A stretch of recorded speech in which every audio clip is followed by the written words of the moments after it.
don't have any other branch. हमारी कोई अन्य शाखा नहीं है, नकालों से सावधान।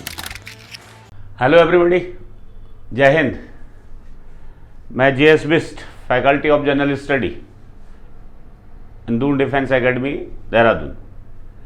एक बार फिर Sandeep sir Doon defence academy के जो ऑनलाइन पोर्टल है उस पर आपका वेलकम करता हूँ, स्वागत करता हूँ। जैसा कि आप सभी लोग जानते हैं कि संदीप सर इस डिजिटल प्लेटफॉर्म पर जो है हमारी वीकली करंट अफेयर की क्लास प्रोवाइड होती है ना, जो कि काफ़ी लंबे समय से चली आ रही है। NDA, CDSE, एयरफोर्स, नेवी, जो भी अदर एग्ज़ाम होते हैं उसके लिए काफ़ी इम्पोर्टेंट क्लास रहती है ये, और डायरेक्ट यहाँ से क्वेश्चन जो आपको एग्ज़ाम में मिलता है। क्लियर? तो उसी के रिगार्डिंग आज मैं एक लेक्चर लेके आया हूँ आपके सामने। इससे पहले जितने भी हमारे लेक्चर हुए हैं वो हमारे यूट्यूब चैनल, टेलीग्राम चैनल पर अवेलेबल है। आप जाके वहाँ भी उसको एक बार रिवाइज कर सकते हैं, अपने नोट्स बना सकते हैं। तो आज हम बात करेंगे करंट अफेयर का जो वीकली वीडियो आ रहा हमारा, वो सेट नंबर 38। इससे पहले सेट नंबर 37 अवेलेबल होंगे हमारे उस साइट पे। तो सेट नंबर 38 की बात करेंगे और इस पर क्या क्वेश्चन हमें मिलने वाले हैं, कितने क्वेश्चन मिलने वाले हैं, उस पर हम चर्चा करते हैं। तो चलिए आइए, आज का पहला क्वेश्चन आपकी स्क्रीन के ऊपर ही रहा। लिखा है, विच institution launch the national mission for mentoring. किस संस्था ने national mission for mentoring launch किया है? सबसे पहली बात कि ये जो मिशन है, जिसको शॉर्ट में NMM कहा गया, इस मिशन का मेन मकसद क्या था, है ना, और ये किसके द्वारा लॉन्च किया गया? यानी जितने भी शिक्षक हैं, जो हमारे टीचर लोग हैं, है ना, तो शिक्षकों को सलाह देने के लिए, एडवाइस देने के लिए और उनकी पेशेवर को बढ़ावा देने के लिए एक्चुअल में ये मिशन इंडियन गवर्नमेंट के द्वारा लॉन्च किया गया था। इनिशियली जब ये लॉन्च किया गया तो इसमें कुछ स्कूल्स, कुछ आपका जो है कॉलेज या फिर स्कूल बोल सकते हैं, कुछ सेंट्रल स्कूल को जो है सेलेक्ट किया गया था। तो क्या थे वो? तो launched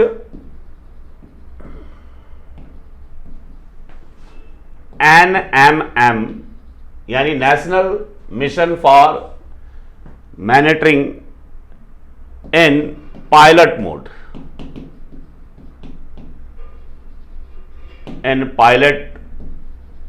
mode, and selected 30 central school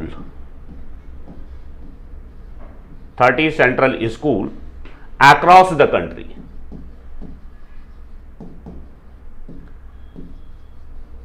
ठीक है बेटे, अक्रॉस द कंट्री। इतनी बात क्लियर हुई। यानी लगभग जब इसको जो स्टार्टिंग में लॉन्च किया गया था तो ये पायलट मोड पर लॉन्च हुआ और उसमें सेलेक्ट किया गया था कितने? 30 सेंट्रल स्कूल को पूरे के पूरे कंट्री से। इसका मेन मोटो क्या है? तो आप एक पॉइंट में इसको बोल सकते हैं, creating a pool of outstanding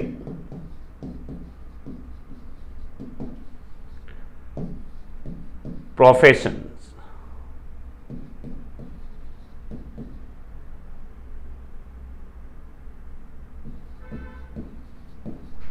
outstanding professions.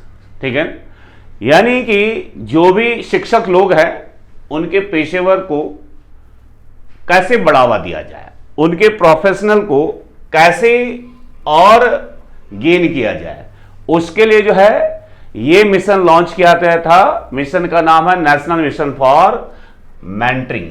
Clear? अब किसके द्वारा ये लॉन्च किया गया, कौन सी वो संस्था थी? आपका आंसर होगा NCTE। NCTE याद रखेंगे, NCTE नेशनल काउंसिल फॉर, इसकी फुल फॉर्म होती है बेटा नेशनल काउंसिल फॉर टीचिंग, या टीचर बोल सकते हैं, टीचर एजुकेशन।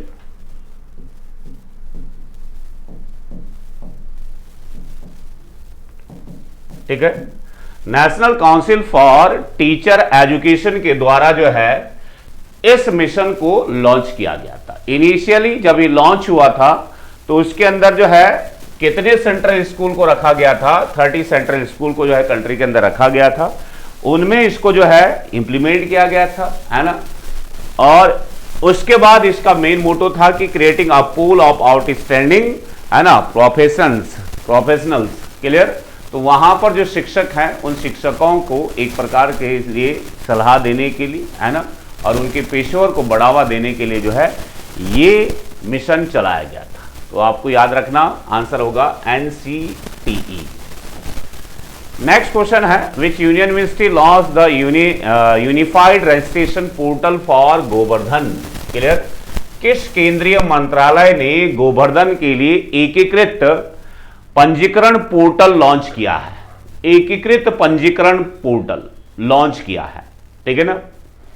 तो किस मिनिस्ट्री के द्वारा लॉन्च किया गया है? मिनिस्ट्री ऑफ जल शक्ति है, मिनिस्ट्री ऑफ केमिकल फर्टिलाइजर है, ministry of agriculture farmer welfare है, मिनिस्ट्री ऑफ रूरल डेवलपमेंट है, क्लियर। तो याद रखना इसका आंसर है मिनिस्ट्री ऑफ जल शक्ति। कौन है बेटा? मिनिस्ट्री ऑफ जल शक्ति। तो अगर मैं आपसे पूछूंगा कि अभी जो मिनिस्ट्री ऑफ जल शक्ति है उसके मिनिस्टर कौन है? गजेंद्र सिंह शेखावत जो मिनिस्टर है, अभी मिनिस्टर है गजेंद्र सिंह शेखावत, ठीक है, गजेंद्र सिंह शेखावत जो कि मिनिस्ट्री ऑफ जल शक्ति के अंदर आते हैं या मिनिस्टर ऑफ जल शक्ति है। इसमें क्या कह रखा है कि any government cooperative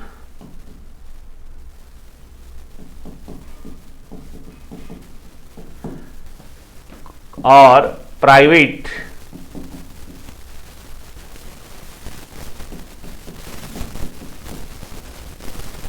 entity operating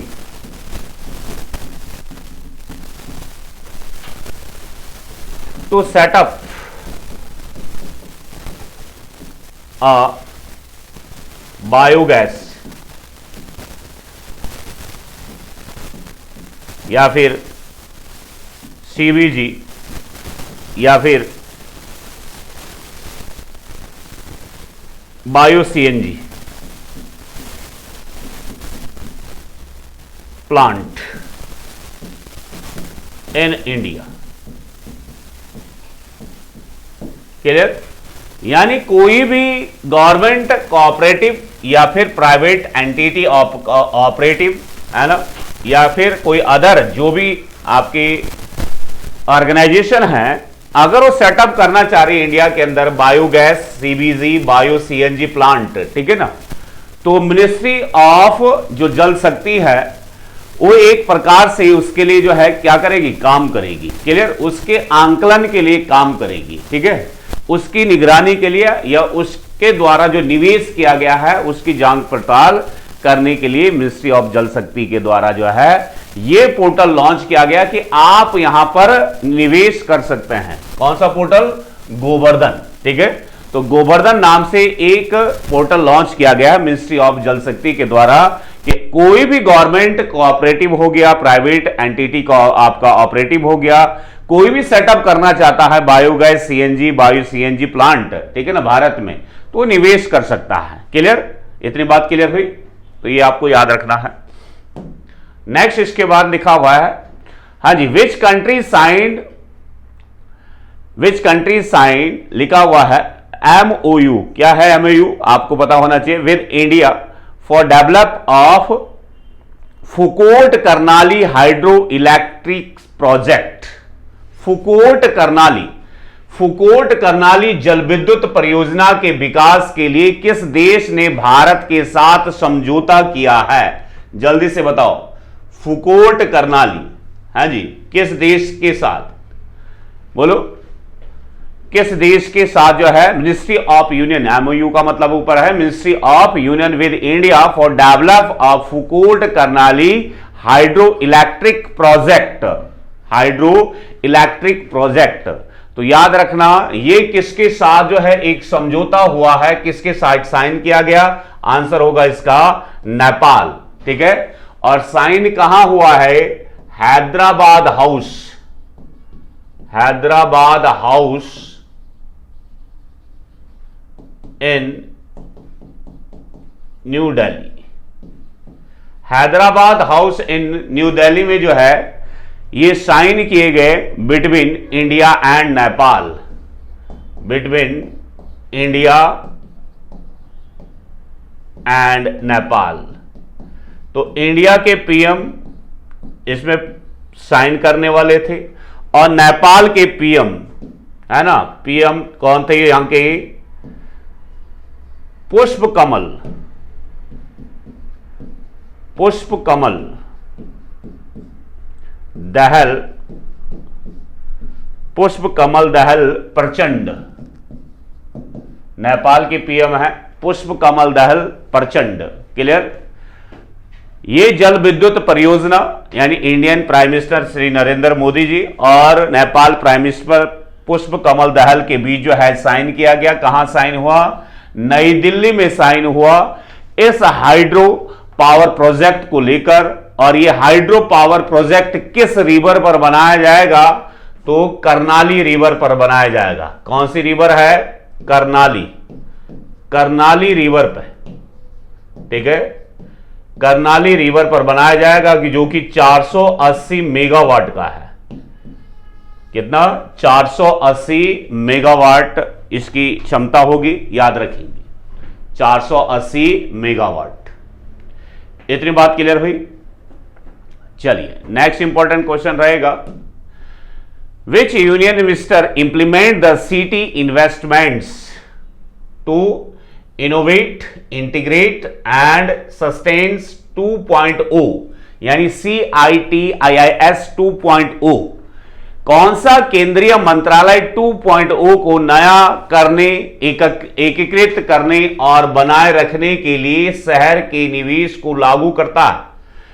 important है, शहर के निवेश को लागू करता है। कौन सा मंत्रालय है? विदेश मंत्रालय है। विदेश मंत्रालय के साथ साथ ministry of housing and urban affairs है, आवास और शहरी मामलों के मंत्रालय है। मिनिस्ट्री ऑफ आपका MSME है, MSME मंत्रालय है, या फिर ministry of new and renewable energy यानी नवीन और नवीनीकरण ऊर्जा मंत्रालय है। क्लियर? बताओ भाई। और इस पर जो एक्सपेंडिचर है यानी जो खर्चा होगा वो लगभग 1866 करोड़ रुपए खर्चा होगा। करोड़, ठीक है, 1866 करोड़ रुपए जो है इस पर खर्चा होना है। 1866 करोड़ रुपए इस पर खर्चा होना है। और पहले चरण में लगभग 18 शहरों का जो है चयन किया गया है। 18 शहरों का चयन किया गया है, याद रखना। ठीक है, कि यहां पर आप कैसे इनोवेट करोगे, कैसे इंटीग्रेट करेंगे, ठीक है ना, कैसे इन्वेस्टमेंट करना है। और ये किसके द्वारा है? Ministry of housing and urban affair, आवास और शहरी मामलों के मंत्रालय के अंतर्गत 18 शहरों में जो है लागू की गई है। ठीक है ना, कौन सा? 2.0 क्लियर? और याद रखेंगे इसके साथ साथ और कौन है, इसके पार्टनर कौन है? Ministry of housing and urban affair, जिसको शॉर्ट में बोलते हैं MH या MOHUA, मौवा बोलते हैं, ministry of housing and urban affairs. इसके पार्टनर कौन है? Partnership with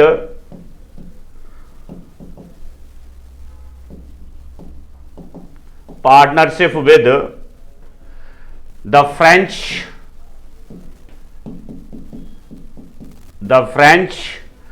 development agency,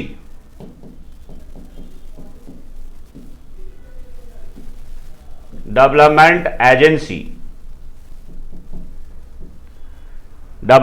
agency जिसको आप शॉर्ट में बोलते हैं AFD, comma European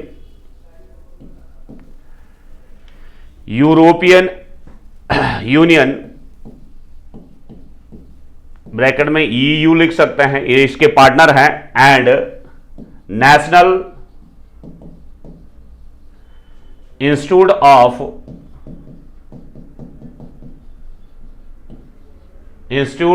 urban affairs,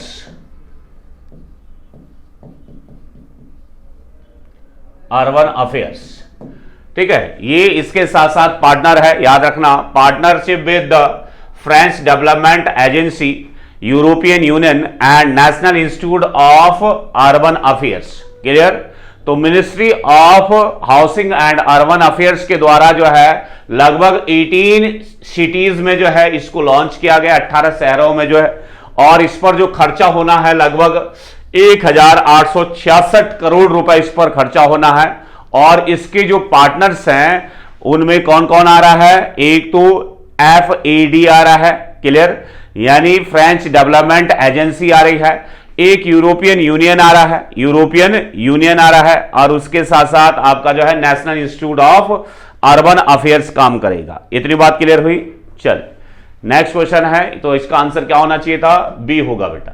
which Asian country joined the centralised laboratory network? कौन सा एशियाई देश केंद्रीकृत प्रयोगशाला नेटवर्क में शामिल हुआ है? केंद्रीकृत प्रयोगशाला नेटवर्क में शामिल हुआ है। किसके लिए हुआ है?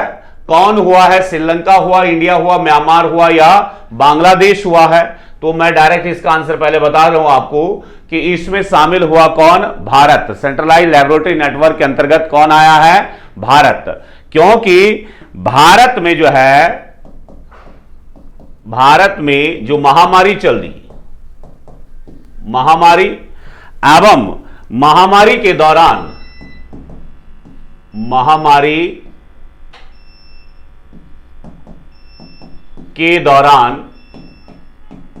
जो हमने क्या किया, महामारी के दौरान जो टीकों का परीक्षण किया, टीका परीक्षण,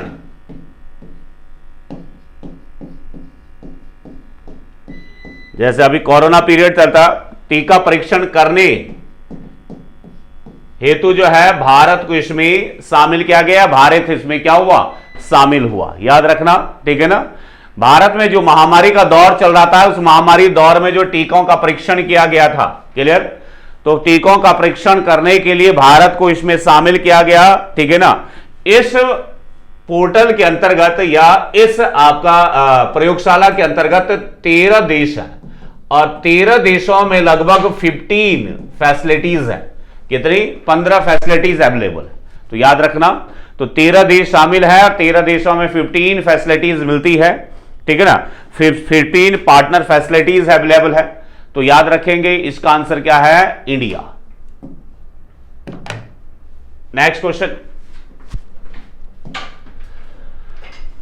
नेक्स्ट क्वेश्चन लिखा है बेटा, इन 2022 how many crore favourite children. देखो यहां पर लिखा करोड़ की बात कर रहा है, करोड़ 2022 और इसके बाद 2012, यानी 2022 और 2012 के बीच का जो इंटरवल है उसमें बोला 5 साल, 5 ईयर, 5 साल से कम उम्र के बच्चे जिनकी ऊंचाई क्या है? कम ऊंचाई वाले जो है 5 साल से कम बच्चों की संख्या कितने करोड़ कम हुई है? करोड़ की बात कर रहा है, कितने करोड़ कम हुई है 2012 और 2022 तक, यानी इस 10 साल में कितने करोड़ बच्चे जो है कम ऊंचाई वाले क्या हो गए भाई? कम हुए हैं। तो फटाफट से बताएं, इसका जो अभी डाटा है कि बिटवीन 2012 टू 2022, 2012 से लेकर 2022 के बीच लगभग 5 ईयर से कम जो बच्चे हैं 1.6 करोड़ की इसमें जो है कमी देखने को मिली है। 1.6 करोड़ याद रखना, ठीक है। 1.6 करोड़ को है, अभी क्या मिला, इसमें गिरावट आई है, तो आंसर इसका क्या होगा, डी। नेक्स्ट इंपॉर्टेंट है, who was on the in as the central vigilance commissioner. अच्छा, केंद्रीय सतर्कता आयुक्त के रूप में किसे शपथ दिलाई गई है या किसने शपथ ली है? केंद्रीय सतर्कता आयुक्त, है ना, सेंट्रल विजिलेंस कमिश्नर। तो पहली बात, सेंट्रल विजिलेंस कमिश्नर या सेंट्रल विजिलेंस कमीशन, ठीक है, सेंट्रल विजिलेंस कमीशन कब एस्टैब्लिश्ड हुआ था? थोड़ा ये भी देख लेते हैं, कब एस्टैब्लिश हुआ था। तो आप लिख सकते हैं एस्टैब्लिश्ड ऑन Feb 1964। 1964 में जो है एस्टैब्लिश हुआ था। क्लियर हुई बात? ऑन द रिकमेंडेशन ऑफ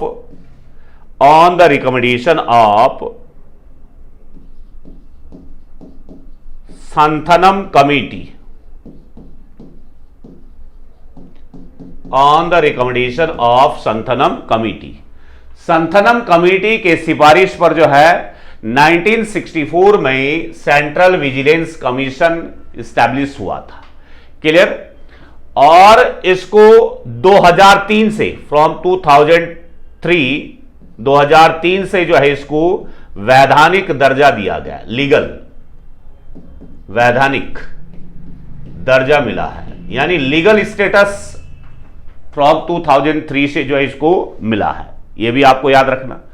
इनके जो मेंबर है, मेंबर का टेन्योर कितना होता है, कार्यकाल कितना होता है? तो 4 साल का होता है, या फिर 65 ईयर की जो एज होती है, यह भी आपको याद रखना, 4 साल का होता है या फिर 65 ईयर की एज होती है। अपॉइंटमेंट कौन करता है? तो अपॉइंट करता है यहां पर प्रेसिडेंट ऑफ इंडिया,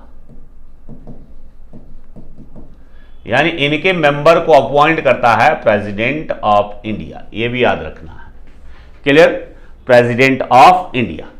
तो यहां याद रखेंगे, प्रेसिडेंट ऑफ इंडिया जब अपॉइंट करेगा उससे पहले 3 मेंबर की एक कमिटी बनती है। ठीक है ना?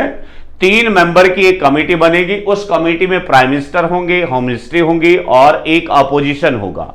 तो 3 मेंबर की एक कमिटी बनेगी। ठीक है ना? तो हम बोल सकते हैं इस कमीशन में कितने हैं? 3 मेंबर बॉडी है,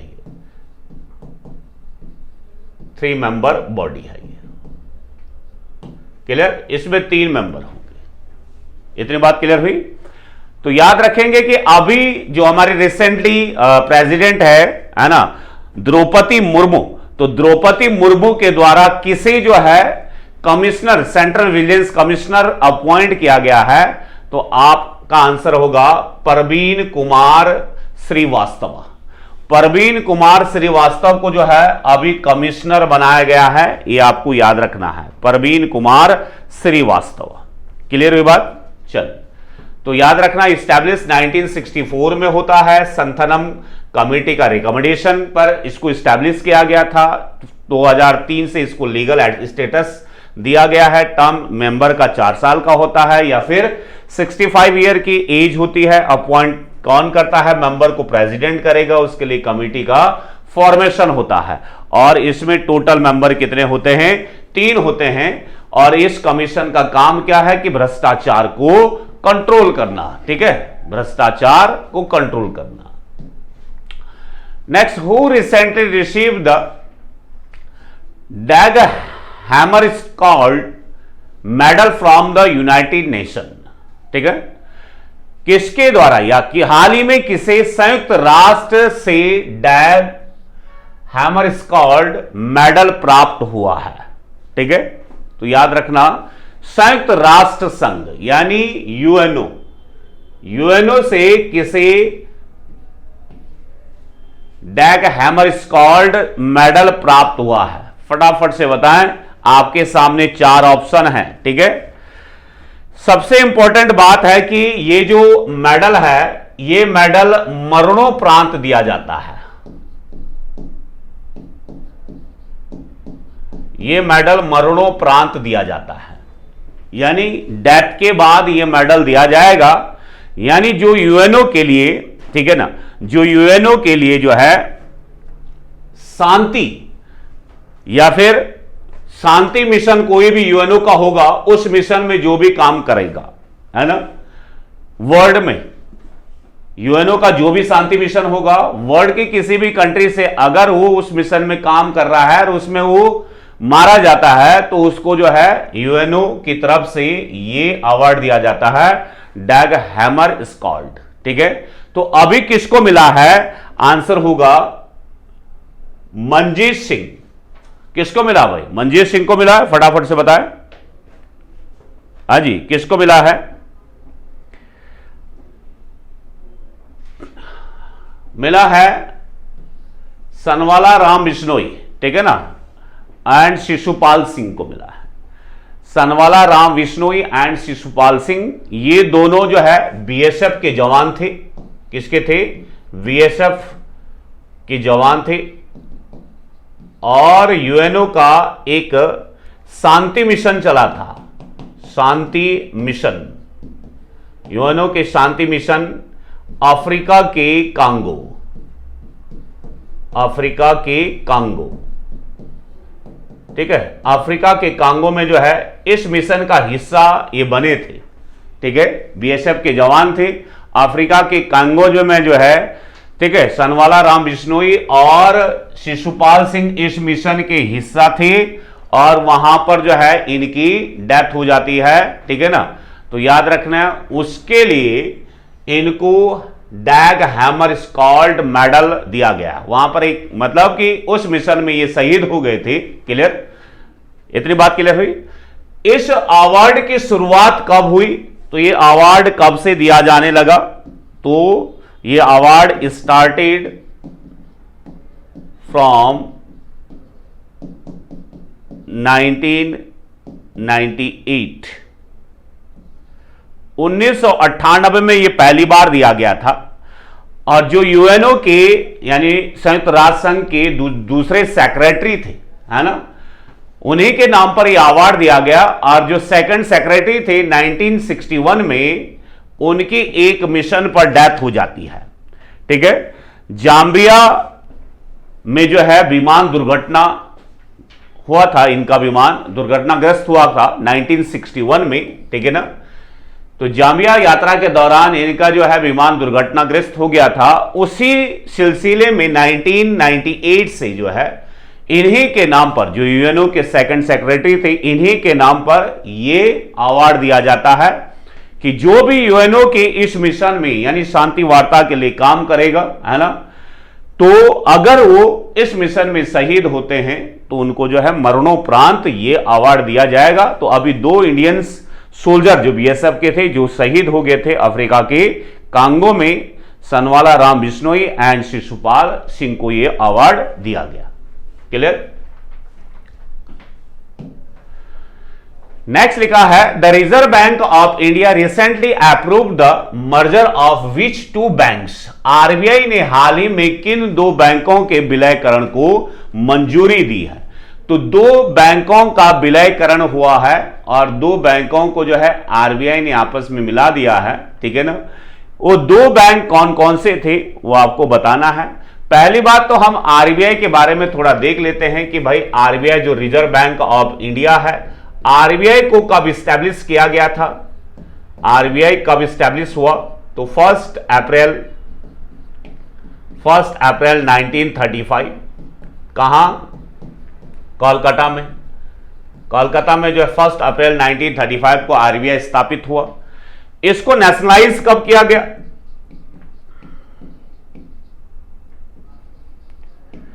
इसको नेशनलाइज कब किया गया? तो नेशनलाइज किया गया था 1 जनवरी 1949 को। 1 जनवरी 1949 का आरबीआई का नेशनलाइजीकरण हुआ या राष्ट्रीयकरण हुआ? राष्ट्रीयकरण। क्लियर हुई बात? इसके प्रेजेंट गवर्नर कौन है?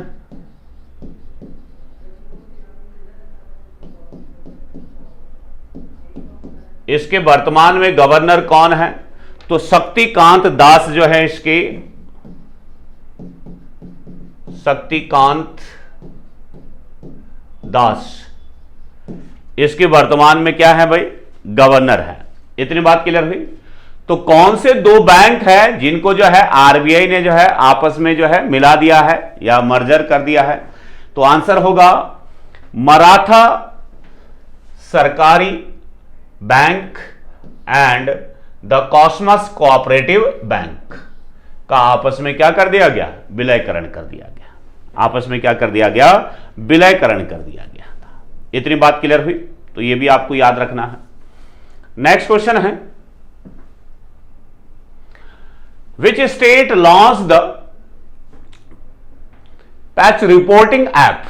ठीक है ना, patch reporting app to make the routes in the state free of holes. किस राज्य ने राज्य में सड़कों को गड्ढा मुक्त बनाने के लिए पैच रिपोर्टिंग ऐप लॉन्च किया है? ठीक है, जिससे जो है पोथोल्स को जो है कवर किया जाए। तो कौन सा जो है ऐप था जिसको लॉन्च किया गया है? उस ऐप का नाम है पैच रिपोर्टिंग ऐप। यह भी आपको याद रखना।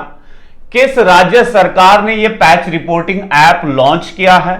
ठीक है, यह भी आपको याद रखना। जिस राज्य सरकार ने यह पैच रिपोर्टिंग ऐप लॉन्च किया है वहां के जो सीएम है उनका नाम है पुष्कर सिंह धामी। पुष्कर सिंह धामी। तो पुष्कर सिंह धामी सरकार के द्वारा जो है ये ऐप लॉन्च किया गया। तो इसका आंसर क्या होगा भाई? उत्तराखंड।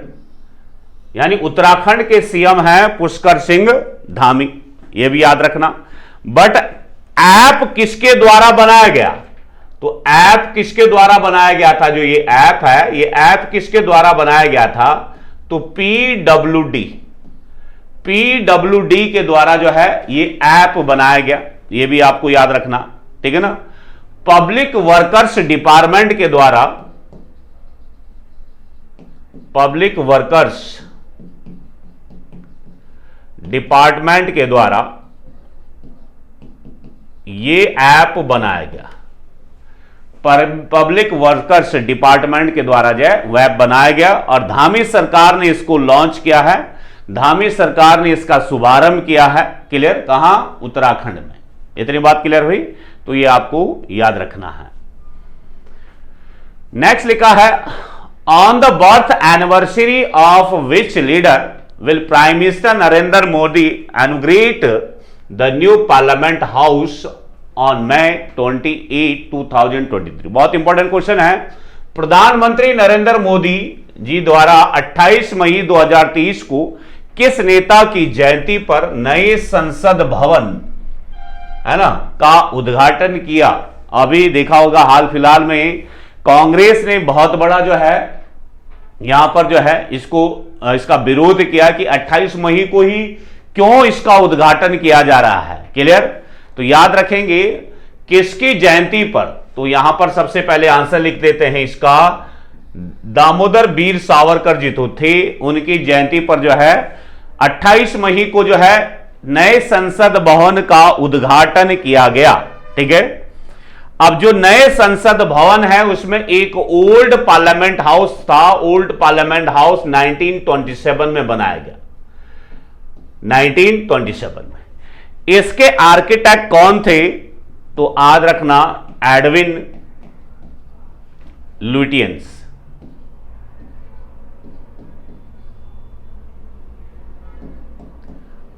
एंड हर्बर्ट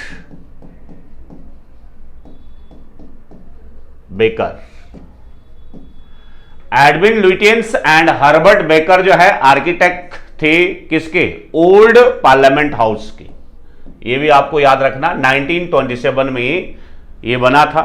जबकि जो न्यू पार्लियामेंट हाउस है, नया पार्लियामेंट हाउस के बिमल पटेल है। बिमल पटेल गुजरात से बिलोंग करते हैं। तो बिमल पटेल नए पार्लियामेंट हाउस के जो है आर्किटेक्चर हैं, है ना, जिन्होंने इसका डिजाइन तैयार किया है। इस पर लगभग जो खर्चा है या इसकी जो नींव रखी गई थी, नए वाले की जो नींव रखी गई थी, है ना, कब इसकी नींव रखी गई थी? तो याद रखेंगे 10 दिसंबर 2020 को, 10 दिसंबर 2020 को बेटा इसकी नींव रखी गई थी। क्लियर? और इस पर जो लगभग अभी तक खर्च हुआ है ये 860 करोड़ के आसपास है, 60 या 62 करोड़ के आसपास है। ठीक है, जबकि 1200 करोड़ का बजट बनाया गया है, तो अब तक खर्चा आई थिंक इतना हुआ है। क्लियर? तो याद रखेंगे, ये भी आपको याद होना चाहिए। ठीक है, तो वीर सावरकर की जयंती पर जो है नए पार्लियामेंट हाउस का उद्घाटन हुआ है। नेक्स्ट लिखा है, कौन सा देश सऊदी अरब के साथ पूर्ण राजनयिक संबंध बहाल कर रहा है और नए राजदूत नियुक्त कर रहा है, जिसे 2018 में शुरू हुआ विवाद को समाप्त कर दिया है। ठीक है, तो 2018 में जो है यूएई के साथ, है ना, यूएई के साथ विवाद हुआ था, डिस्प्यूट हुआ था 2018 में, और उस डिस्प्यूट को अब यूएई के साथ उस कंट्री ने समाप्त कर दिया। कंट्री का नाम क्या है? कनाडा। कंट्री का नाम क्या है भाई? कनाडा है। कनाडा को जो है बहुत ज्यादा व्यापारिक नुकसान हुआ है, व्यापारिक जो भी नुकसान हुआ है कनाडा को ये रियलाइज हो गया था, और इन दोनों देशों ने एक समिट होती है एपेक समिट में जो है ये डिसीजन लिया, एपेक समिट में ये डिसीजन लिया कि अब हमारे बीच जो भी विवाद होंगे हम उसको सुलझा देते हैं। यानी एपेक का मतलब है एशिया पैसिफिक इकोनॉमिक कॉरपोरेशन।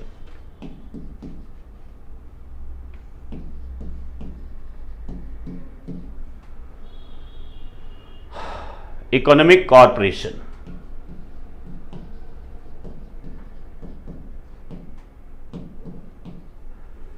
ठीक है।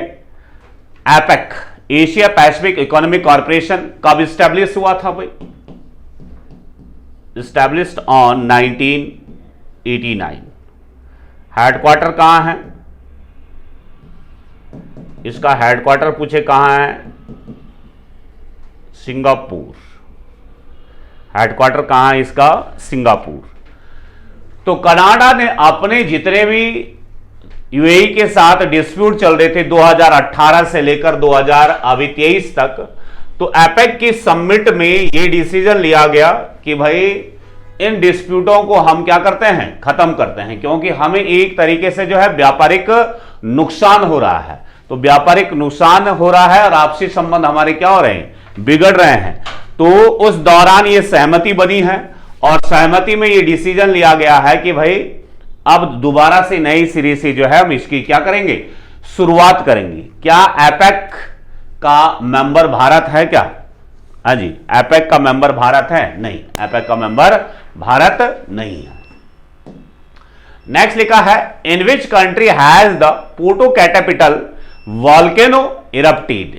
इंपॉर्टेंट है ये। पोटोकैटापिटल ज्वालामुखी किस देश में फटा है? जापान है, कनाडा है, टोंगा है या मैक्सिको है? ठीक है, तो जिस देश में ये फटा है, पहले तो ये कॉन्स्टेंटली, है ना, कभी कभी फटता रहता था, बट अब कंटिन्यू जो है रोज निकल ही रहा है इसमें कुछ ना कुछ जो है, चाहे वो गैस है, लावा है, जो भी है, निकल ही रहा है। तो किस देश का है ये? तो मैं बता देता हूं पहले, ये मैक्सिको का है। किसका है? मैक्सिको का है। और मैक्सिको का ये अपने आप में एक हाईएस्ट वॉल्केनो काउंट होता है, हाईएस्ट वॉल्केनो की कैटेगरी में आता है, हाईएस्ट वॉल्केनो की कैटेगरी में आता है, और अपने आप में एक्टिव वॉल्केनो होगा। ये एक्टिव तो हो गई, है ना भाई, एक्टिव वॉल्केनो हो। बट मैं आपसे पूछना चाहता हूं कि वर्ड्स हाईली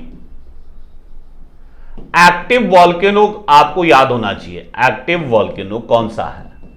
वर्ल्ड का सबसे ज्यादा, विश्व का सबसे सक्रिय ज्वालामुखी कौन सा है? सबसे सक्रिय ज्वालामुखी कौन सा है? आपको आना चाहिए। हाईएस्ट एक्टिव वॉल्केनो आपने नाम सुना होगा, इक्वाडोर का एक कोटोपैक्सी है, वो तो हाईएस्ट है, बट ये हाईली की बात कर रहा है, हाईली। तो आपका आंसर होगा किलायू, आपका आंसर होगा किलायू। ये किलायू कहां पड़ता है? यूएसए के कहां? हवाई में। कहां? हवाई। यूएसए का क्या है? हवाई। यूएसए के हवाई में जो है, यूएसए के निकट हवाई है, हवाई में जो है किलायू वॉल्केनो है। और ये किलायू वॉल्केनो वर्ल्ड का क्या है भाई? सबसे सक्रिय ज्वालामुखी है। बट अगर हाइट की बात करेगा कि हाइट पे कौन है, तो हाइट पे कौन रहेगा? आपका कोटोपैक्सी है। क्लियर? नेक्स्ट है, किस शहर में भारत यूरोपियन संघ ग्लोबल गेटवे सम्मेलन की मेजबानी की है? भारत यूरोपियन संघ ग्लोबल गेटवे की मेजबानी की है, फटाफट से बताएं। ठीक है, तो आंसर इसका होगा क्या भाई? शिलोंग। शिलोंग कहां पड़ेगा? मेघालय। मेघालय के शिलोंग में, है ना, भारत यूरोपीय संघ ग्लोबल गेटवे सम्मेलन की मेजबानी की है। इसका एम क्या है? नॉर्थ ईस्ट जो इंडियन स्टेट है और हमारे जो भारत के पड़ोसी देश है ना, north east state of India, जो उत्तर पूर्वी भारतीय राज्य हैं, लगभग मान के चलो 7 सिस्टर जिनको आप बोलते हैं, और इसके साथ साथ पड़ोसी जो देश है, जिसमें क्या आता है? भूटान, नेपाल एंड बांग्लादेश। भूटान, नेपाल एंड बांग्लादेश, इनमें जो है कनेक्टिविटी और निवेश को क्या करना है? बढ़ावा देना है। ठीक है, यानी नॉर्थ ईस्ट स्टेट के साथ जो हमारी पड़ोसी कंट्री है, नेबरिंग कंट्री है, जिसमें भूटान, नेपाल और बांग्लादेश आएगा, तो वहां पर एक तो उनके आपस में कनेक्टिविटी, और एक कनेक्टिविटी के साथ साथ निवेश को वहां पर बढ़ावा देने के लिए जो है ये भारतीय यूरोपीय संघ ग्लोबल गेटवे सम्मेलन हुआ था। कहां? मेघालय के शिलोंग में। यह भी आपको याद रखना, कहां हुआ था? मेघालय के शिलोंग में। क्लियर हुई बात? तो ये 3 कंट्रियों का नाम याद रखना, भूटान है, नेपाल है खासकर, और बांग्लादेश है। क्लियर? नेक्स्ट लिखा है, what is Justicia which was seen in the news recently? यानी जस्टिसिया क्या है जो हाल ही में खबरों में रहा है? जस्टिसिया बताया जरा, जस्टिसिया क्या है? ठीक है ना। अब जो यूएई है, यूएई क्या कर रहा है? एक मिशन लॉन्च कर रहा है, हिस्ट्री ऑफ सोलर सिस्टम, यानी सोलर सिस्टम के इतिहास के बारे में जानना। उसके साथ साथ जो एस्ट्रॉइड है ना, क्या है? एस्ट्रॉइड बोले तो क्षुद्र ग्रह, जो ये क्षुद्र ग्रह है, वहां पर जीवन की उत्पत्ति या जीवन की संभावित उत्पत्ति है या नहीं है, उसके लिए यूएई एक मिशन लॉन्च कर रहा है। क्या कर रहा है? एक मिशन लॉन्च कर रहा है जो 2028 तक लॉन्च कर देगा। 2028 तक लॉन्च कर देगा। ठीक है, और ये जो एस्ट्रॉइड्स बेल्ट है उसके अंदर 7 अलग अलग, कितने? 7 अलग अलग क्षुद्र ग्रह का दौरा करेगा। ये 7 अलग अलग जो एस्ट्रॉइड्स हैं उनका क्या करेगा? ये दौरा करेगा। किसका? एस्ट्रॉइड का। अलग अलग है ना, उन पर जो है विजिट करेगा वो मिशन, और जो लैंड करेगा, उतरेगा, किस पर उतरेगा? उसका नाम होगा 269। 269 पर ये आपका लैंड करेगा, उतरेगा, एस्ट्रॉइड 269। तो ये जो जस्टिसिया है, एक क्या है? क्षुद्र ग्रह के लिए एक मिशन है। तो आंसर होगा आपका एस्ट्रॉइड्स। इतनी बात क्लियर हुई? तो ये आपको याद रखना। इसको कौन लॉन्च कर रहा है? यूएई, संयुक्त राज्य अमीरात। क्लियर? संयुक्त अरब अमीरात। नेक्स्ट लिखा है, किस देश ने प्राकृतिक के संरक्षण के लिए अंतरराष्ट्रीय संघ विश्व संरक्षण कांग्रेस 2025 का आयोजन किया है? ठीक है ना? Which country the international union of conservation of nature world conservation congress 2015 will be organised? ठीक है ना? कौन से देश के द्वारा जो है ये किया गया? इसमें क्या होगा, कहां हुआ ये? पहली बात तो मैं बता दूं, यूनाइटेड अरब अमीरात में हुआ, और यूनाइटेड अरब अमीरात के भी कहां? अबू धाबी में। कहां हुआ? अबू धाबी में। क्लियर हुई बात? यूनाइटेड अरब अमीरात के अबू धाबी में। ये जो कॉन्फ्रेंस की गई है ना, ये जो अंतरराष्ट्रीय संघ के द्वारा, विश्व संरक्षण कांग्रेस के द्वारा जो ये आपका ऑर्गेनाइजेशन हुआ, ठीक है ना, ये ऑर्गेनाइज जो किया गया international union of conservation of nature के द्वारा जो किया गया था, ठीक है ना, तो इसके द्वारा जो है होगा क्या, यहां पर किस पर चर्चा हुई? किस पर? तो जो सबसे अधिक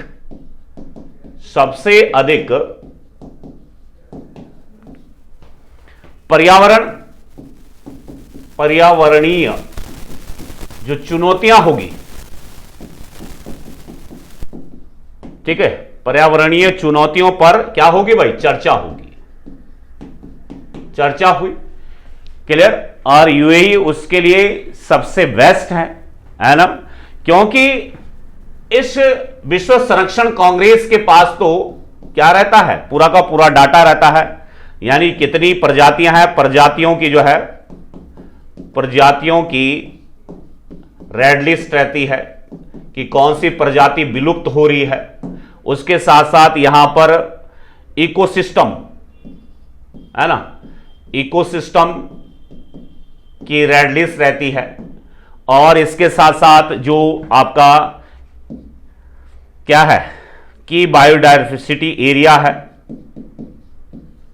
कि बायोडाइवर्सिटी एरियाज हैं, ठीक है। ये सब की लिस्ट जो है विश्व संरक्षण कांग्रेस के पास मौजूद रहती है, और ये इस पर विचार विमर्श कर सकती है कि भाई कौन सी प्रजातियां विलुप्त हो रही है, इकोसिस्टम में क्या क्या बदलाव आ रहे हैं, है ना, बायोडाइवर्सिटी में क्या क्या चेंजेज आ रहे हैं। तो उस पर चर्चा करने के लिए यूनाइटेड अरब अमीरात के अबू धाबी में जो है ये बैठक हुई थी। क्लियर हुई बात? तो याद रखेंगे आप। नेक्स्ट है, who has taken over the 14th president of the world bank? विश्व बैंक के 14वें अध्यक्ष के रूप में किसे या किसने पद ग्रहण किया? 14वें अध्यक्ष के रूप में, फटाफट से बताएं, 14वें अध्यक्ष के रूप में जो है किसने पद ग्रहण किया? 14वें अध्यक्ष के रूप में। क्लियर? तो सबसे पहले तो हम बात करते हैं कि जो वर्ल्ड बैंक है, वर्ल्ड बैंक कब इस्टेब्लिश होता है? World bank. क्लियर? तो world bank established on July 1944, जुलाई 1944, और इसका हेडक्वार्टर कहां है बेटा? Washington DC, USA. Washington DC USA में इसका क्या है? हेडक्वार्टर है। ये आपको याद आना चाहिए। अब अभी 14th नंबर के जो अध्यक्ष बने हैं, ठीक है, वो अपने आप में है अजय बंगा। अजय बंगा जो है 14th नंबर के हैं और इंडियन अमेरिकन है, इंडियन अमेरिकन है, यानी इंडियन ओरिजिन से बिलोंग करते हैं, भारतीय मूल के हैं और अमेरिकन है। यह भी आपको याद रखना है, ठीक है।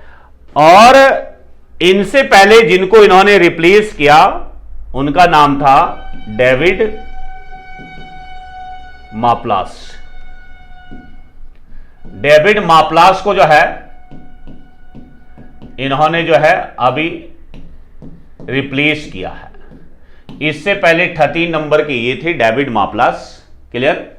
और 14 नंबर के बन गए अजय बंगा। तो याद रखना वर्ल्ड बैंक एस्टेब्लिश जुलाई 1944 को होता है, हेडक्वार्टर इसका वाशिंगटन डीसी है। किस भारतीय निशानेबाज जोड़ी ने आईएसएफ विश्व कप जूनियर चैंपियनशिप में स्वर्ण पदक जीता है? जूनियर चैंपियनशिप में वो भी किसके लिए? Indian shooting pair has been, भारतीय निशानेबाजी ने, है ना। जूनियर की बात करें, सीनियर की बात नहीं कर रहा, जूनियर की बात कर रहा है। तो किसने जो है किस जोड़ी ने स्वर्ण पदक लाया है? तो याद रखना इंटरनेशनल शूटिंग स्पोर्ट्स फेडरेशन, ठीक है ना। आईएसएफ का मतलब है इंटरनेशनल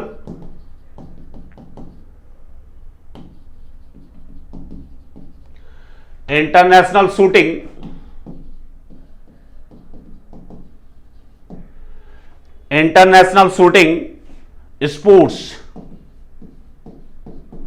स्पोर्ट्स फेडरेशन के द्वारा जो वर्ल्ड कप करवाया गया था, उस वर्ल्ड कप में भारतीय जोड़ी ने जर्मनी जोड़ी को हराकर 10 मीटर एयर राइफल में गोल्ड मेडल लाया है। अभिनव सौ एंड गौतम बनोत के द्वारा, ठीक है। अभिनव सौ एंड गौतम बनोत के द्वारा जो है किसको डिफीट कराया गया? जर्मन जोड़ी को, याद रखना जर्मन जोड़ी को। और किस फ्री स्टाइल में रहा इन्होंने? तो 10 metre air rifle mix team, 10 metre air rifle mix team में जो है ये इन्होंने जो है स्वर्ण पदक गोल्ड मेडल लाया है, ठीक है। तो याद रखना ये भी आपको।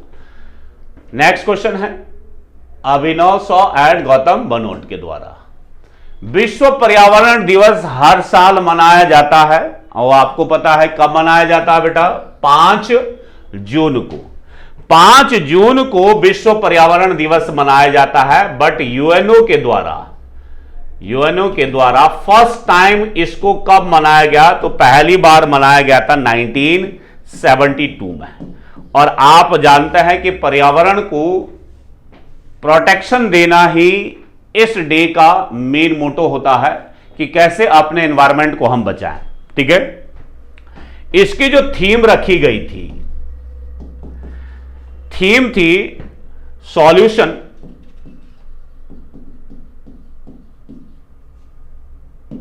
टू प्लास्टिक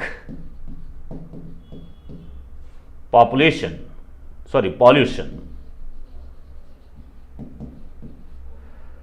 ठीक है। सॉल्यूशन टू प्लास्टिक पॉल्यूशन, यानी जो प्लास्टिक का पॉल्यूशन है उसका सॉल्यूशन कैसे ढूंढा जाए, कैसे निकाला जाए। तो ये इसका जो है थीम रखी गई थी। 5 जून को जो है मनाया जाता है। विश्व मौसम विज्ञान संगठन के उपाध्यक्ष के रूप में किसे चुना गया? याद रखना who has been elected as the vice president of the world meteorological organisation. विश्व मौसम विज्ञान संगठन के उपाध्यक्ष के रूप में किसे नियुक्त किया गया या किसे चुना गया? तो बताएं जरा, ठीक है। वहां पर वाइस प्रेसिडेंट की बात हो रही है, वाइस प्रेसिडेंट, लेकिन हम आपसे प्रेसिडेंट भी पूछ रहे हैं, प्रेसिडेंट। तो प्रेसिडेंट के रूप में इसको जो है किसे नामित किया गया? तो यूएई के थे ये। यूएई के कौन है? अब्दुल्ला अल मंडूस। अब्दुल्ला अल मंडूस, इनको अपॉइंट किया गया प्रेसिडेंट, है ना, किसका? वर्ल्ड मेट्रोलॉजिकल ऑर्गेनाइजेशन, ठीक है ना, WMO के जो है प्रेसिडेंट बनाए गए। जबकि इसके जो उपाध्यक्ष बनाए गए, तो इसके उपाध्यक्ष कौन है? वाइस प्रेसिडेंट किसको बनाया गया? मृत्युंजय महापात्रा को। मृत्युंजय महापात्रा को जो है इसके क्या बनाया गया? वाइस प्रेसिडेंट बनाया गया, जिनको कहा जाता है साइक्लोन मैन ऑफ इंडिया। इनको साइक्लोन मैन ऑफ इंडिया कहा जाता है, याद रखना। मृत्युंजय मोहपात्रा को जो है साइक्लोन मैन ऑफ इंडिया कहा जाता है। और ये थे director general of IMD, director general of IMD, यानी इंडियन मेट्रोलॉजिकल डिपार्टमेंट के प्रमुख थे, याद रखना, ठीक है। और अब वहां से इनको किस में कन्वर्ट किया गया? वर्ल्ड मेट्रोलॉजिकल ऑर्गेनाइजेशन के वाइस प्रेसिडेंट रूप में इनको जो है नियुक्ति मिली है। क्लियर हुई बात? तो जिनको हम साइक्लोन मैन ऑफ क्या बोलते हैं, इंडिया के नाम से जानते हैं, यह भी आपको याद रखना है। नेक्स्ट क्वेश्चन है क्वेश्चन नंबर 21। विश्व मौसम विज्ञान संगठन की पहली महिला, देखो ये पूछा गया है, विश्व मौसम विज्ञान संगठन की पहली महिला महासचिव किसे नियुक्त किया गया है? First general secretary of world meteorological organisation. तो याद रखेंगे। तो एक चीज और भी देख लो यहां, WMO कब स्टैब्लिश हुआ था? वर्ल्ड मेट्रोलॉजिकल डिपार्टमेंट ऑर्गेनाइजेशन की बात कर रहा है, तो कब स्टैब्लिश हुआ ये? तो आप लिख सकते हैं मार्च 1950। मार्च 1950 को स्टैब्लिश हुआ था। और इसका जो हेडक्वार्टर है ना, इसका हेडक्वार्टर कहां है? जेनेवा में है। इसका हेडक्वार्टर कहां है? जेनेवा में है, ठीक है ना। और अभी जो है किसको जो है फर्स्ट वुमेन सेक्रेटरी जनरल बनाया गया है? तो आप लिखेंगे, इसका आंसर है सेलेस्टे साउलो, ठीक है ना।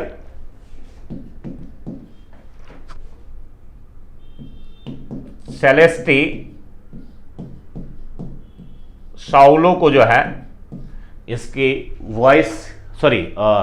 सेक्रेटरी जनरल यानी महिला सचिव बनाया गया। और ये कहां से बिलोंग करती थी? अर्जेंटीना से।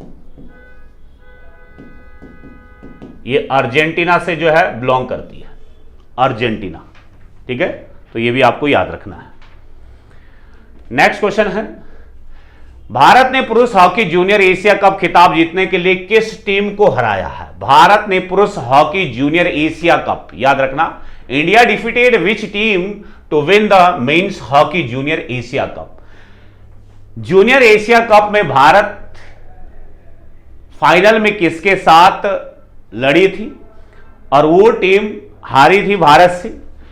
और वो टीम जो हमारी थी वो बिल्कुल नेबरिंग कंट्री है, कौन? पाकिस्तान।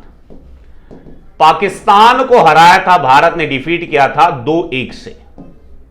कितने से? 2-1 से, याद रखेंगे। पाकिस्तान को हराया था 2-1 से। और ये जो एशिया जूनियर हॉकी हुआ था, जो ये कहां ऑर्गेनाइज किया गया था? ओमान के सलाला में, ठीक है ना। सलाला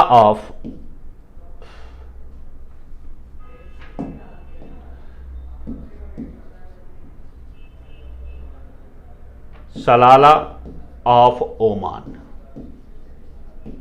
ओमान के सलाला में ये एशिया कप हुआ था। और उसमें फाइनल में 2 एशियाई टीम, एक पाकिस्तान और एक कौन इसके साथ? इंडिया। तो इंडिया ने 2 गोल किए और पाकिस्तान ने 1 गोल किया। कैप्टन कौन थे? Indian captain. अगर कैप्टन की बात करेंगे कि कैप्टन कौन थे, इंडिया की बात कर रहे हैं, इंडियन कैप्टन कौन थे, है ना, जो कैप्टनशिप कर रहे थे? तो उत्तम सिंह भारतीय हॉकी के क्या थे? कैप्टन थे। ये भी आपको याद रखना है, कौन? उत्तम सिंह। क्लियर हुई बात? उत्तम सिंह की प्रेजेंस में इंडियन हॉकी टीम ने पाकिस्तान को फाइनल में हराकर खिताब अपने नाम किया। क्लियर? खबरों में रहा Kafue national park. Kafue national park किस देश में स्थित है? Kafue national park which was seen in the news recently located in which country? Kafue national park. तो अगर हम काफ्यू नेशनल पार्क करें तो वो काफ्यू नेशनल पार्क जाम्बिया में है, अफ्रीकन कंट्री है जाम्बिया। और अफ्रीका का ये तीसरा नेशनल पार्क माना जाता है। यहां पर हुआ क्या कि जो लॉयन है, लॉयन एंड लेपर्ड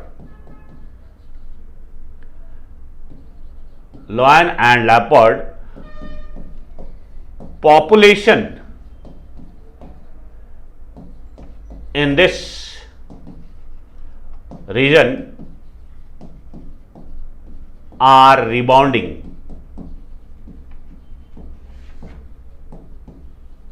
यानी पिछले जो 50 साल से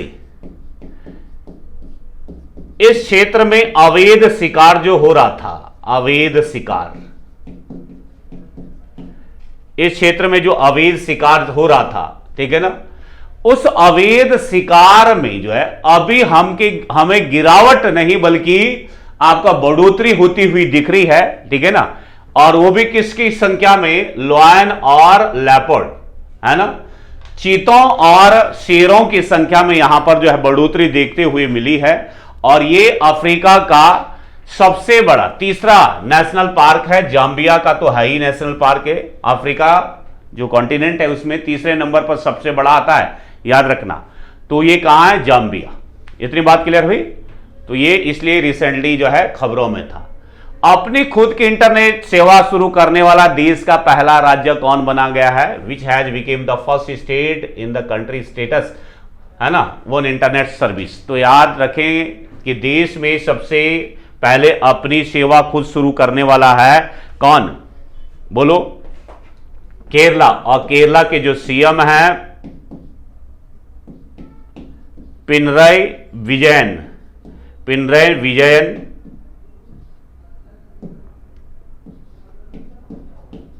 ने अनाउंसमेंट किया है, ठीक है।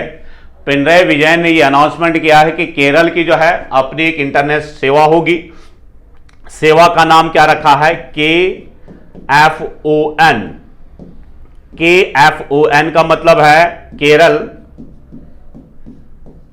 Fibre optical network.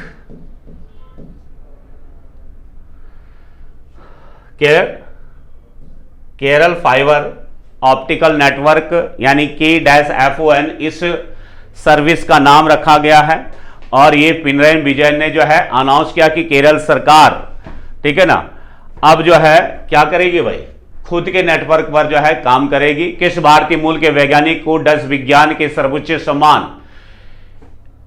स्पिनोजा, है ना, स्पिनोजा अवार्ड से सम्मानित किया गया। स्पिनोजा अवार्ड किस भारतीय मूल के वैज्ञानिक को। अब ये जो स्पिनोजा अवार्ड है इसको कहा जाता है Nobel prize of, Nobel prize of Dutch. इसे डच का नोबेल प्राइज भी कहते हैं भाई, ये भी याद रखना, ठीक है, Nobel prize of Dutch. Netherland में काम करने वाली जो बड़े बड़े साइंटिस्ट हैं, जो सबसे अच्छा शोध करके दिखाते हैं, जो शोध करता है, उनके लिए प्राइज दिया जाता है। और ज्योतिया गुप्ता, ठीक है ना, ज्योतिया गुप्ता को जो है अभी ये प्राइज मिला है। ये आपका आंसर है, ठीक है ना, आंसर होगा ज्योतिया गुप्ता को ये अवार्ड दिया गया है ना। नीदरलैंड डच जिसको बोलते हैं सरकार की तरफ से, जिसको नोबेल प्राइज भी नाम दिया जाता है, ठीक है, जो कि एक प्रोफेसर की इन्वायरमेंट एंड डेवलपमेंट की प्रोफेसर है। और उनके बेस्ट शोध के लिए जो ये अवार्ड दिया गया। द्रौपदी मुर्मू, राष्ट्रपति द्रौपदी मुर्मू को हाल ही में किस देश ने सर्वोच्च नागरिक सम्मान से सम्मानित किया है। तो द्रौपदी मुर्मू जो कि हमारी प्रेसिडेंट है, हाल ही में किस देश ने जो है इनको जो है ये सम्मान दिया है। तो देश का नाम है सूरीनामे, ठीक है। सूरीनामे एक अफ्रीकन कंट्री है। सूरीनामे के जो प्रेसिडेंट है उनके द्वारा जो है ये सम्मान दिया गया कि दोनों देशों के बीच एक अच्छे संबंध बने रहें, है ना। नाम हैगा चंद्रिकी प्रसाद, चंद्रिकी प्रसाद संथोकी वहां के प्रेसिडेंट का नाम है। और जो अवार्ड दिया गया grand order of the chain of the yellow star, yellow star, ठीक है, ये अवार्ड का नाम है grand order of the chain of the yellow star, ठीक है। किस गवर्नमेंट ने दिया है? गवर्नमेंट का नाम होगा सूरीनामे। सूरीनामे के प्रेसिडेंट का नाम है चंद्रिकी प्रसाद संतोखी के द्वारा जो है राष्ट्रपति द्रौपदी मुर्मू को ये अवार्ड से नवाजा गया है। इतनी बात क्लियर हुई। नेक्स्ट है NIRF समग्र रैंकिंग 2023 में कौन सा संस्थान शीर्ष पर है? NIRF समग्र रैंकिंग। अब ये NIRF क्या है, थोड़ा सा ये भी देख लेते हैं। तो national institute ranking framework, national institute ranking framework,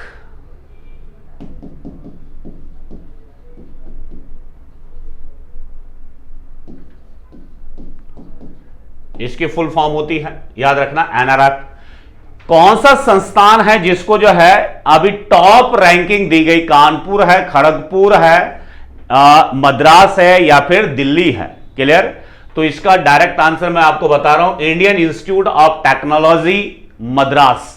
Madras बोले तो क्या बोलते हैं? चेन्नई, है ना। मद्रास को यानी क्या बोलेंगे? चेन्नई। पहले नंबर पे चेन्नई है बेटा, दूसरे नंबर पे बेंगलुरु है, दूसरे नंबर पे बेंगलुरु है और तीसरे नंबर पर न्यू दिल्ली है। यह भी आपको याद रखना। तीसरी रैंकिंग जो दी गई है वो नई दिल्ली को दी गई है। तीसरी रैंकिंग किसको दी गई है? न्यू दिल्ली को। चेन्नई, बेंगलुरु और नई दिल्ली। इसके साथ साथ इसको IIT का तो बेस्ट दर्जा मिला ही है, ठीक है, IIT का तो मिला ही है मद्रास को। इसके साथ साथ इसको जो है बेस्ट इंजीनियरिंग कॉलेज का भी दर्जा दिया गया, best engineering college. Best engineering college भी कौन है? IIT Chennai, sorry Chennai engineering college है, यानी मद्रास इंजीनियरिंग कॉलेज है जिसको वेस्ट इंजीनियरिंग कॉलेज का दर्जा भी दिया गया है और वेस्ट IIT का दर्जा भी दिया गया है। किसके द्वारा? NIRF के द्वारा, ठीक है, नेशनल इंस्टीट्यूट रैंकिंग फ्रेमवर्क के द्वारा। यह आपको याद रखना है, ठीक है। भारत का पहला अंतरराष्ट्रीय क्रूज जहाज MV एम्प्रेस किस देश के लिए रवाना हुआ? MV एम्प्रेस किस देश के लिए रवाना हुआ? तो आंसर होगा सीधा सीधा श्रीलंका। कहां से? चेन्नई से श्रीलंका, चेन्नई टू श्रीलंका, ठीक है। चेन्नई से श्रीलंका के लिए रवाना किया गया और रवाना के लिए जो हरी झंडी दिखाई गई, minister of ports, minister of ports comma shipping and waterways, minister of port shipping and waterways, यानी बंदरगाह एवं, है ना, शिपिंग मतलब जहाजरानी मंत्रालय के द्वारा जो है इसे हरी झंडी दिखाई गई। और वो मिनिस्टर कौन है, मंत्री कौन है? आंसर होगा इसका सर्बानंद सोनोवाल, सर्बानंद सोनोवाल इसके जो है मिनिस्टर हैं, है ना। तो इनके द्वारा जो है चेन्नई से श्रीलंका की तरफ MV एम्प्रेस जहाज को जो है रवाना किया गया। जर्मनी में ISSF विश्व कप जूनियर में स्वर्ण पदक जीतने वाला संयम किस भारतीय राज्य से या किस भारतीय शहर से बिलोंग करता है? किस भारतीय शहर से बिलोंग करता है, यह आपको बताना है। तो जो संयम है जर्मनी में जो उन्होंने विश्व जूनियर में स्वर्ण पदक जीता है ना, विश्व कप जूनियर में स्वर्ण पदक जीता है।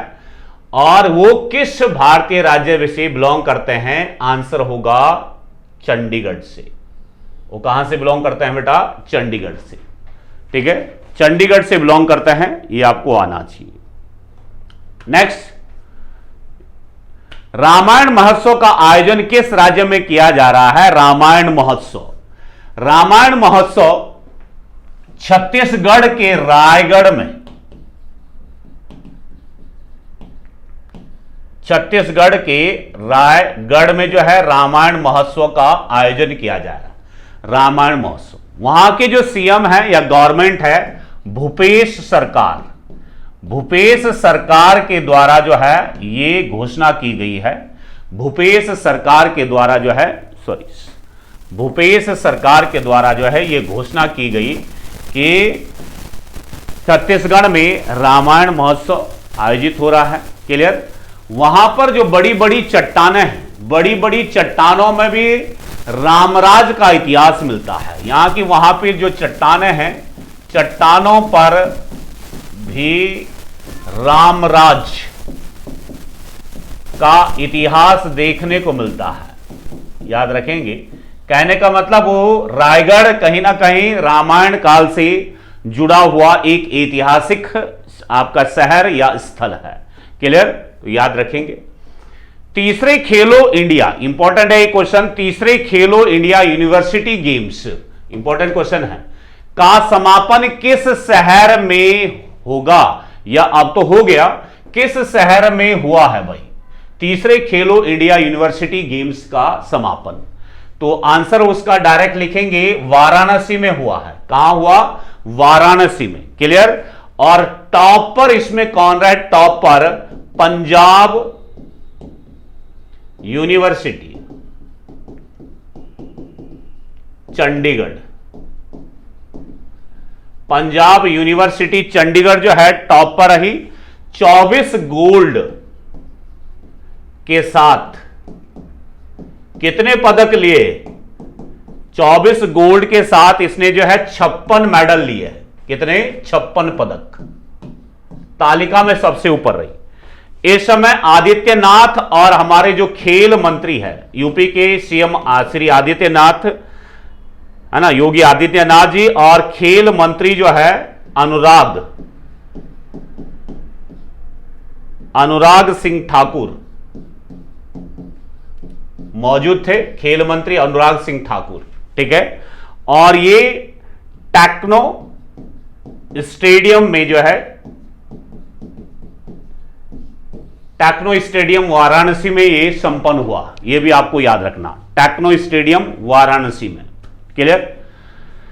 नेक्स्ट लिखा है, उन्नत पर्वतारोहण कार्य पाठ्यक्रम पूरा करने वाली भारत की पहली महिला एनसीसी कैडेट कौन बनी है? एनसीसी कैडेट, हाँ जी, कौन बनी है?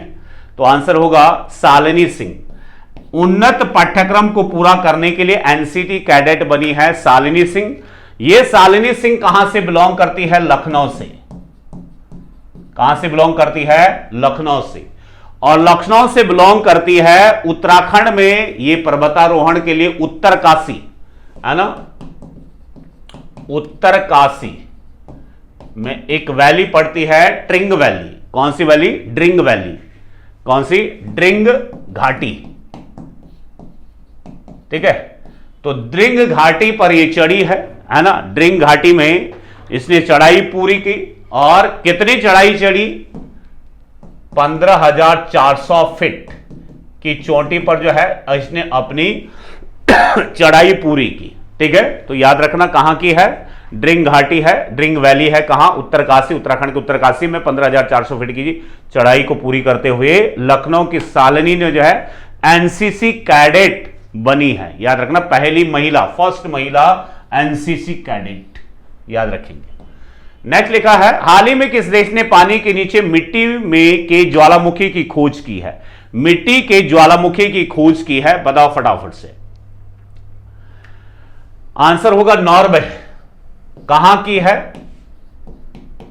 बैरेंट्स सी में, ठीक है। बैरेंट्स सी में जो है मिट्टी के नीचे ज्वालामुखी की खोज की है, ठीक है,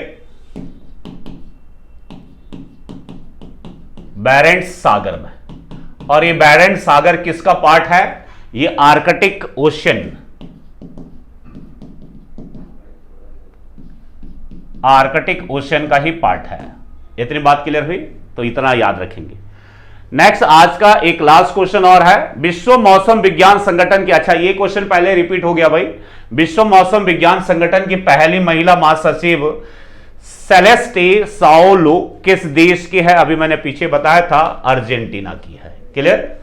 तो ये हो गए बेटा आज के 34 क्वेश्चन हमारे, है ना, करंट अफेयर जो क्लास हमारी चली थी, है ना, 38 नंबर की।